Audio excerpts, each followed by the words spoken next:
দাদু আপনি আমাদের সাথে সেহেরি করেন, আবার হোটেলে যা খাইয়ে আসেন। আপনি এরম খায়?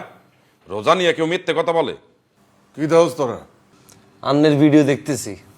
কই দেই ভিডিওটা দেই। দেয় তারে দেখেন চেনেন কিনা দেখেন। আরে এটা তো আমি। আপনার কথাই তো বলতেছি। আপনি কি মনে করছেন এতক্ষণ ধরে অন্য কারো ভিডিও দেখতেছিলাম নি? পাওনা দ্বারা কারো ছবি দেয় না, সেটা দেয়ালে তো নগদে ভুলে যেতেন। কেডা ভিডিও করছে? হ্যাঁ তুই করছস না? হ্যাঁ অরে জিগা ওই হোটেলে গেছিল কে জিগা?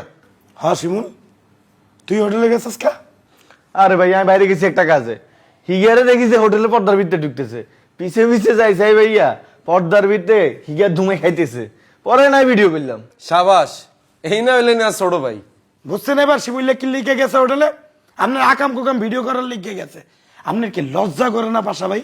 আপনি একটা মুরব্বী মানুষ, কই পোলাপাইন আপনার তে শিখবে তা না, আপনি সব আকাম কুকাম করে বেড়ান রোজার মাসে। হ্যাঁ পোলাপাইন কি শিখবে আপনার দ্বারা?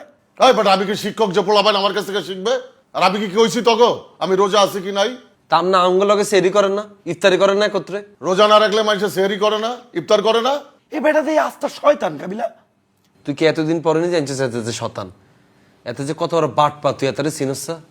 ইয়ার লাইনে আপনারা নামাজ আর রোজার কথা কইলাম না, জবান বন্ধ করে রান কেন? ইরে এতারে কোনে রাখিস ইরম কিনলে রে এতে? দাদু তো আগে এরম আসলে না, এখন কেমন জানে টাউট হয়ে গেছে। এই, তোরা আসরের নামাজ পড়বি না?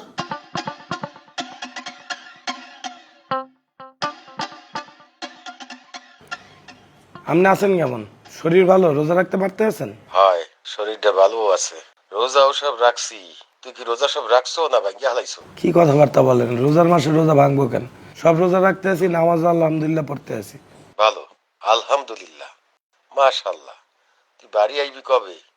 আব্বা মুই মনে হয় এবার ঈদের ছুটিতে বাড়ি আসবো না। মোর পরীক্ষার ডেট দিয়ে দিয়েছে, ঈদের এক সপ্তাহ পরে পরীক্ষা। মুই টিকিট টুয়েট কিছু পাবো না, আর টিকিট যদি পাইও বাড়িতে যদি আসিও এই ঈদের ছুটিতে মোর পড়ালেখা হইবে না। পরে দেখা যাইবে ঢাকাতে এসেই পরীক্ষার হলে বসতে হয়েছে, পরে পরীক্ষা খারাপ হইয়ে যাইবে, রেজাল্ট খারাপ হইবে, আপনি মোর লগে হাউকাউ শুরু করে দেবেন, বোঝেন নাই? আর মুই কাবিলারে বলবো ঢাকাতে ঈদ করতে, মোর দ্বারে মনে হয় কাবিলা ঢাকাতে ঈদ করবে। তাছাড়া পাশা ভাই আছে, আবু ভাই আছে, নাবিলারও তো আছে, খাওয়া দাওয়া লইয়ে কোনো টেনশন নেই। আর আপনি একটা কাজ করেন, খালি মোরে টাকা পয়সা পাঠাইয়ে দিয়েন, বিষয়টা মাথায় রেখেন যে আপনার পোলা ঈদের শপিং করবে। হ্যাঁ ঠিক আছে, আমি তোর জন্য টাকা পাঠাই দিতে আসি, তুই ঢাকা বিয়ে মাল খাইয়ে নিস। এ আব্বা আপনি এটা কি বললেন? কি বলবে?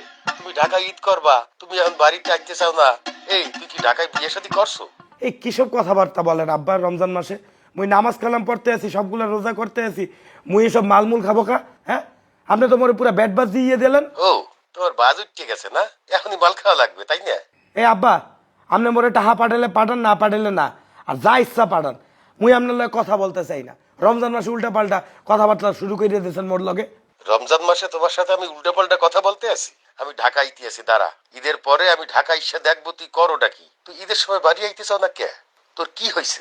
প্রেম টেরেম করো? মুই বাড়ি আর আসবোই না, রাহেন ফোন আপনি।